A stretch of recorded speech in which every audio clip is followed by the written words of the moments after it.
Hello and welcome to another edition of the Pitt Mailbag Show here from the Pittsburgh Post-Gazette, where your Pitt beat writers Chris Carter and Stephen Thompson answering your questions every Tuesday that you either email to us or send to us on Twitter, social media, and otherwise. And as always, you can find the show on your favorite podcasting apps and on YouTube. Like this video if you enjoy it. Subscribe to this channel to get all the episodes that we do every Tuesday for this show, as well as the Monday, Wednesday, Friday episodes of the North Shore Drive podcast and all the daily content that comes out from all of our Pittsburgh sports writers. And as always, this show is brought to you by Mike's Beer Bar, the best bar in all of Pittsburgh. And you go to Mike's Beer Bar, they have over 500 different available beer. 300 of those beers are from the local Pittsburgh area, and 80 of those local beers are available on tap. It's the best bar in all of Pittsburgh. Go there today, and when you get there, tell them Chris sent you. Steven, training camp is well underway.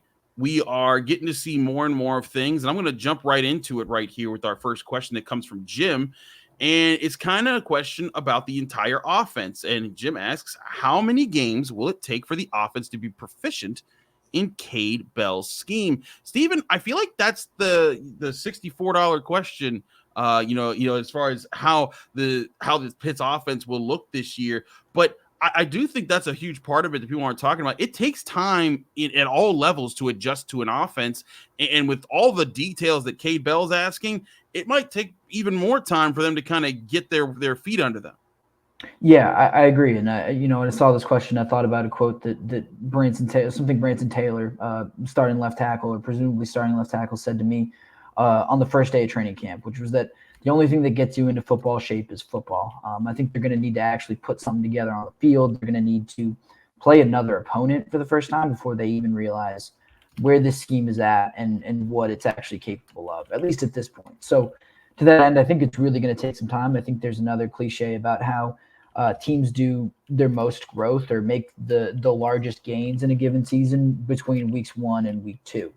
So I think there's a few things at work here. I think Pat Narduzzi is going to generally want Pitt to kind of keep their offense pretty vanilla against Kent State in the opener. It's what he's done traditionally when he's not played a power conference team or a big game in the opener. He tends to limit the playbook a little bit so that teams further down the road can't see what they're doing. And I think that's true with Cincinnati and West Virginia on the horizon after Kent State. But I think you're also right. This is going to take some time. This is really radically different from what most of the players who are going to be featured in this offense have ran for most of their time at Pitt. So I'd be pretty surprised if we see them kind of humming or even close to kind of peak performance before the first bye week in week 5. I think you got to assume that this is going to take some time. That doesn't mean they won't score, but I think we are just not going to see this team operating at kind of full capacity for a while, just because it's so radically different. It's going to take some time, and they're going to really need to. They're not going to know what they've got until they actually step onto the field against another opponent for the first time. Right. And also there's different levels of opponents, right? Because Kent State's their opener opponent. Kent State ain't going to be the same as Cincinnati. Cincinnati's not going to be the same as West Virginia. And none of those teams are going to be the same as Clemson when they face them later. So, it's going to be varying levels of challenges. I really think a lot of this will come down to, can they find their bread and butter? When I say their bread and butter, I mean like a form of a basic part of this offense that they can dial up when the chips are down and they need a big play that they can rely upon to get them the yards they need to get a first down on third down or to get in the end zone on a must-win drive. Can they develop things like that in this offense? If they can, great. I think it'll help them ease their way into things. But they got to find those early on. They got to hit the ground running. We saw Pitt look very confident in their season opener last year, and then that quickly turned around in the weeks following. So they gotta hit early. They've got to build off of it and compound off of it. It sounds like Kade Bell's getting across to these guys. But to answer Jim's question, I'm not fully sure when we'll see them being proficient against the maybe the best competition they'll see this season, because proficient against Kent State. Phil Jurkovec looked proficient last year in his first game, and then didn't look that as much so against Cincinnati and West Virginia, in the games that followed. So I think that there's a chance that they look good in that first game, and that there's some exciting parts to it. They'll hit their bumps in the road like all Pitt teams do and all college teams do. But if I was to say looking proficient, I wouldn't be shocked if it was like week 7 or 8 before I think you saw this offense firing on all cylinders and putting it all together. Right. And I think, like you said, there's levels to it. Like there are a couple elements to this. Like I think week 1 against Kent State, you're going to want to see the operation be good. You're going to want to see guys getting lined up in the right spot. You're not going to want to see delays of game. You're not going to want to see, them not being able to snap the ball within, 20 seconds or so. You're going to want to see a lot of the technical stuff with the new coaching staff in, all kind of nailed down. That's, I think, the first hurdle to clear. Then you're going to want to see kind of some more electric playmaking. You're going to want to see Nate Yarnell playing with confidence and taking full advantage of every option at his command. You're going to want to see, Gavin Bartholomew being featured pretty prominently. So they're going to be, like you said, levels to it and stages of growth and kind of benchmarks that we can measure by as the season goes on. Absolutely. Other questions here in the Pitt Mailbag Show we'll get to. Let's talk about some more in the passing game. Now, here's Tom, who asks, how have the wide receivers looked so far in camp, and has Konata Mumpfield secured wide receiver 1? Steven, I'll answer the second part first. Yes, he's been wide receiver 1. I'm not sure it's about him. I don't think he secured that this camp. I think it's been secure all along. But the question I think really is, Steven, is who's wide receiver 2? Because Kenny Johnson was a guy who looked really promising after his freshman year last year. He's a true sophomore this year. But they've got Sincere Lee, they've got Poppy Williams, guys that are used to this system. But they also got Dejon Reynolds. Where do you have the hierarchy as far as the maybe the top 2 guys after Konata Mumpfield? Yeah, so I mean, after Mumpfield, it's kind of a big mixed bag. I'd say it's pretty obvious that Poppy Williams, kind of that number 2 guy right now. I don't think you can talk about the wide receivers with anyone on this team without them mentioning Poppy Williams. Kind of a big play, explosive guy, shifty, can get yards after the catch. He seems to be kind of the most consistent one outside of Mumpfield, so I'd put him as kind of that number 2 guy right now. But other than that, I mean, it's really, really wide open. I think there are maybe as many as 4 guys fighting for that number 3 spot. I mean, I'd throw Dejon Reynolds in there.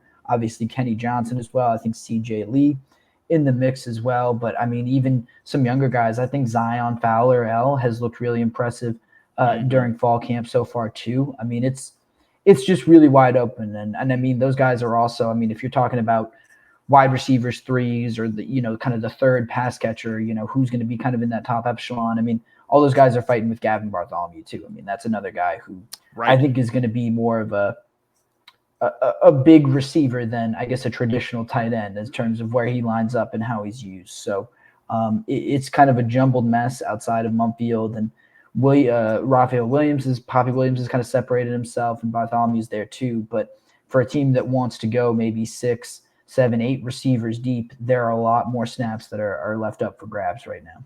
Certainly, I'm right with you here that this is going to be a contentious battle. I like Zion Fowler and Lamar Seymore. I think that they have a really good future in Pitt football if they were to stick around. But of course, we know how the transfer portal works. Sometimes people don't stick around. I think that, we've heard good things about Poppy Williams. We've been able to see some things there. I would not be shocked if you saw a mix of a transfer and Kenny Johnson as the second and third guys in the receiver rotation, and then the fourth and fifth options there could be more of those young guys we were talking about, like Lamar Seymore, that fits in there. But I think Kenny Johnson is ready to explode a bit this year. He's a really good athlete. He's talked about how Kade Bell and new receivers coach JJ Laster has been helping him understand why he needs to run routes certain ways and get open certain ways. And he said he didn't understand that before. Now he does, and that's really helping him with his progression in this offense. Yeah, I think Kenny's just kind of working on becoming a complete receiver. I think the big thing was his speed last year, and now it's about, okay, how can I translate this speed into, other things? How can I use other things to kind of complement my speed? How can I be enough of a technical route runner where you have to respect the comeback route, you have to respect the slant, you have to respect everything in the route tree, not just kind of the deep ball that he sometimes became accustomed to getting thrown his way. I mean, I think he showed a little bit in the spring game that he kind of has a better command of that route tree, and you just got to hope that kind of grows even more as he gets into fall camp and gets into his sophomore year, because unlike a lot of those guys, he has a lot more football experience outside of Dejon Reynolds. Right. He's kind of got the most experience. It's really limited, but he's got the most experience at this level of football between the rest of those guys outside of Mumpfield on the depth chart. Absolutely. We move on to another question about another position group in training camp, and that's the defensive line, who comes from KG, who asks, who stands out on the defensive line in training camp? Steven, you've been there more often than I. I've been torn between Steelers camp and Pitt camp, so I haven't been able to see everything. But who stood out to you in camp a little bit more? Yeah, I'd say kind of the first name that comes to mind is obviously Nate Matlack, but I don't think that one's really a surprise. That's a guy who came in looking like he would be a starter as a graduate transfer from Kansas State at the defensive end spot. But I think Francis Brewu is kind of the other name that's really just popped up recently, just because he lands on Bruce Feldman's college football freaks list because of his strength. But I think he's got some quickness too. He's a little bit of a shorter guy, and I think that's something he's trying to hone a little bit. He's trying to add the kind of technique and the speed and the quickness to that power, but it's pretty unnatural power for a true freshman. And if you're looking for another guy at defensive end, I'd say Chief Borders, the transfer from Nebraska who came in this summer. I think it's interesting that a guy who came in during the summer, a guy who was not a mid-year enrollee, has kind of impressed his coaches so quickly. It's not usually something you see. I think usually those guys who come in mid-year take some time to catch up, learn the playbook, everything like that. But for Chief Borders, I mean, we talked to him last week. His job is a little straightforward. It's a lot more straightforward than it was really at Nebraska. He is playing a true edge rusher position, and his job is just kind of put his hand in the dirt and get after the quarterback, make havoc in the backfield. And I think that was one of the reasons why he came to Pitt. It's one of the reasons why he thinks he can really thrive here, and I think the coaches have really seen that from him. And the last one I'll throw out is really Sean Fitzsimmons.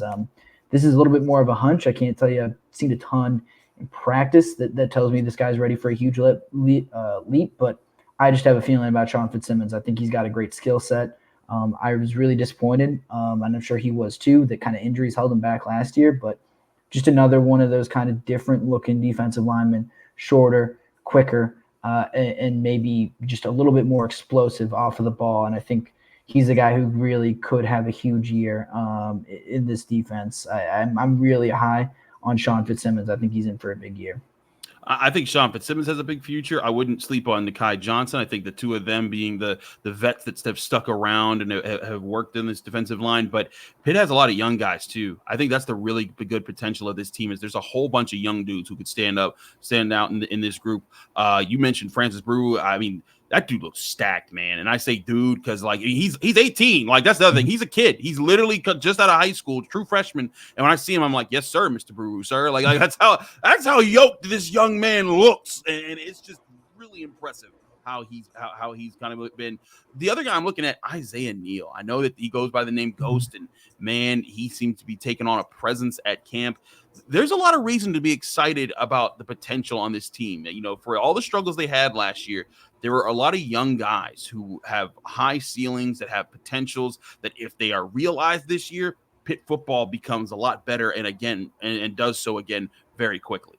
Yeah, I think Neal's a really interesting one. I think, Neal is one of, I think, 6 former 4-star recruits that they've now got on the defensive line. And he was kind of the crown jewel of their last recruiting class. And I think as soon as he came in, people knew he was talented, but I think people wanted to see him.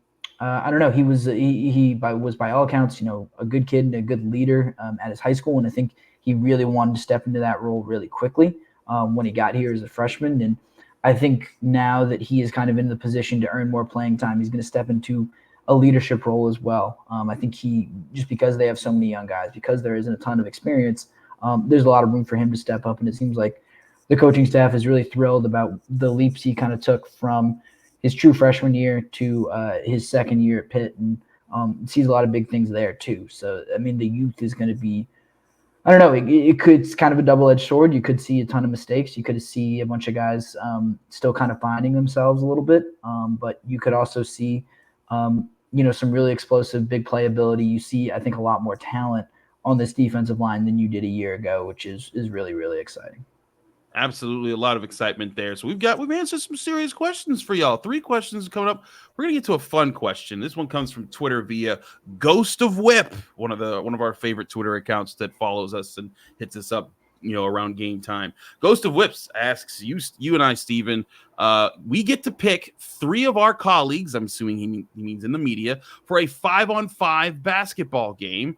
You start the game up 90-0. Can you beat the current Pitt team in a full game? So, Steven, we gotta do some drafting here. I guess we're both already on the first of all. Okay, what position are you playing on the team that we assemble here? I think I could be a nice 2-guard. I don't want to handle the ball too much, but I think I could provide some 3-point shooting, some defense. I think I can do that pretty well. Okay, I'm running the 4. I'm a physical 4. I'm gonna be like Charles Oakley, Charles Barkley, like old school Definitely. 90s type of ball in there. All right, I'm gonna let you pick first. Pick 3 media members you're adding to this squad to try to take them on.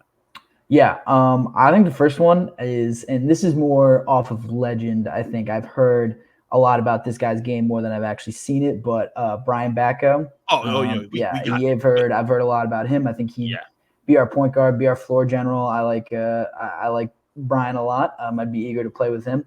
I think my second pick would be a guy who I have played with a bunch, Andrew Destin, another one of our coworkers here at the Post-Gazette. Kind of more of a stretch 4, but we could have him play the 5. I think gives us some size. He can stretch the floor a little bit, shoot the 3. He has got a little bit of post move. He can rebound. He can defend. I really like Andrew, and also I think Andrew, among all of the people that I'm going to name, you and myself included, would be the only one who'd be able to keep up with 40 minutes of college I ain't basketball. playing 40 minutes, bro. We playing half court. That's what's happening there. Andrew's a little insane. There was one time he ran from Shady Side to the court we were playing at in Greenfield, and then played pickup with us for like 2.5 hours or something like that. He's kind of insane. But then I'm also going to go with a former colleague, not necessarily in the sports world anymore, but Cale Berger. He can hoop. He can hoop. So I'd throw Cale in there. I'd also ask, Julius Page, former Pitt star, calls a lot of Pitt games on TV. So I think that's someone that we got to consider as well.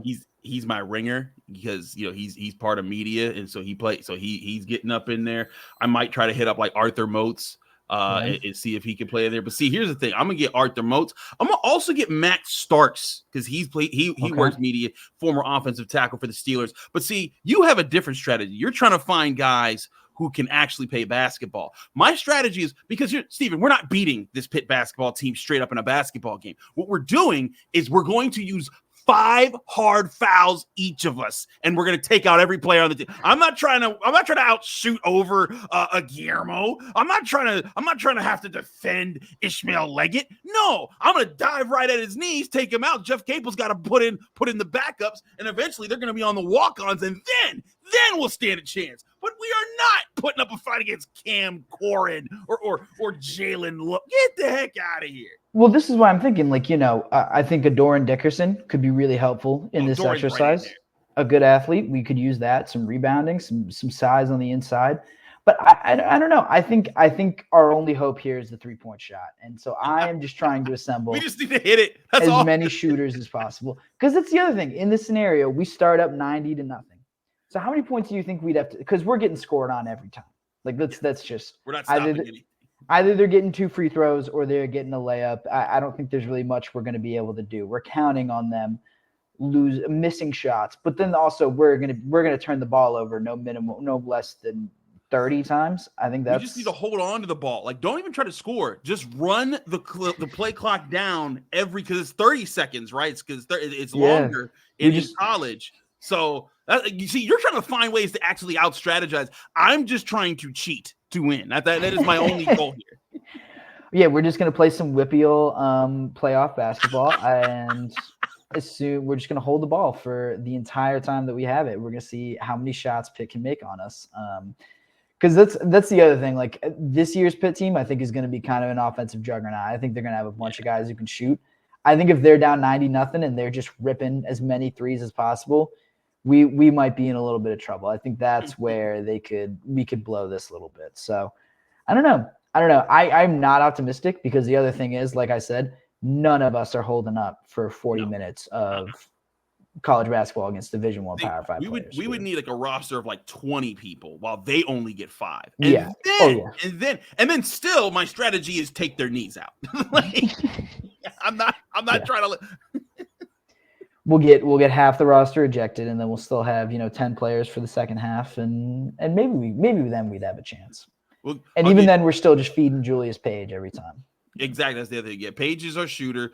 Doran, Max Starts, Arthur Moats, there are bullies. They're just going to eat. They're just going to eat up the paint, beat these people up. You just be physical. That's all that's all we're trying to do there.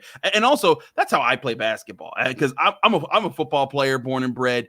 I play basketball like a football player. Like anyone who's seen me, Steven see me play basketball. Noah Hiles has felt me play basketball. So behind you might still have that highlight film just sitting around somewhere. He definitely, Noah never deletes a highlight tape. That man's always got it. I went off to the side and videoed Noah Hiles getting like a smooth 4 points and 6 rebounds in a pickup game once. But in the game before, I was in there and I said, Noah, I'm in my mid-30s. You're in your 20s.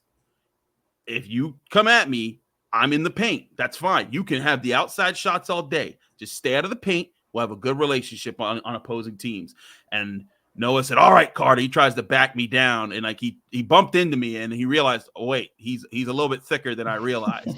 and then like I said, Noah, I'm going up for rebounds. I'm kicking them out. I'm not doing anything else. So if you just let me get my rebounds, we're going to be fine. And then Noah tried to go up with rebounds with me. I was knocking him over by accident. He was getting scrapes on his knees. And I'm like, buddy, I told you just stay outside, run around, shoot, do all that. But don't come down here because that's where the football starts happening.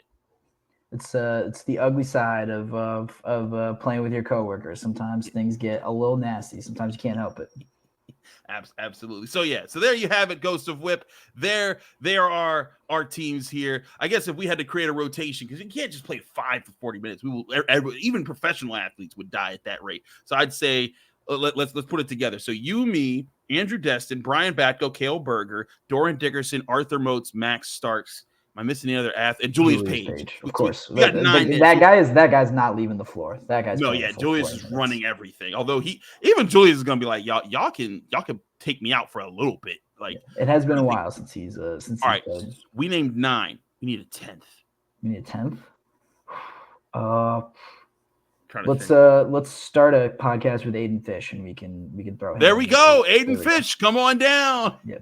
Stupid. Anyways, there's your questions. And thank you to Ghost of Whip, KG, Tom, and Jim for your questions here on today's Pitt Mailbag Show. We had a fun one at the end of that one. Steven, thanks so much for joining me here on the Pitt Mailbag Show. I'm your host, Chris Carter, and we're here with my co-host, Steven Thompson. Thanks for sending your questions. And get your questions in next week so that we can get your questions on the show as Pitt football's training camp continues. And hey, we are just a couple weeks away from the first football game of the season. We'll keep you covered on all of that at the Pittsburgh Post-Gazette, post-gazette.com for all our written work. Check us out here on your favorite podcasting apps and on YouTube for all our Tuesday Pitt Mailbag shows, as well as our daily content that comes out from all our Pitt sports writers. We'll see you again really soon. Thank you for checking out this content from Post-Gazette Sports. If you watch this video on YouTube, please like the video and subscribe to our channel. For all of the sports coverage the Post-Gazette has to offer, visit post-gazette.com.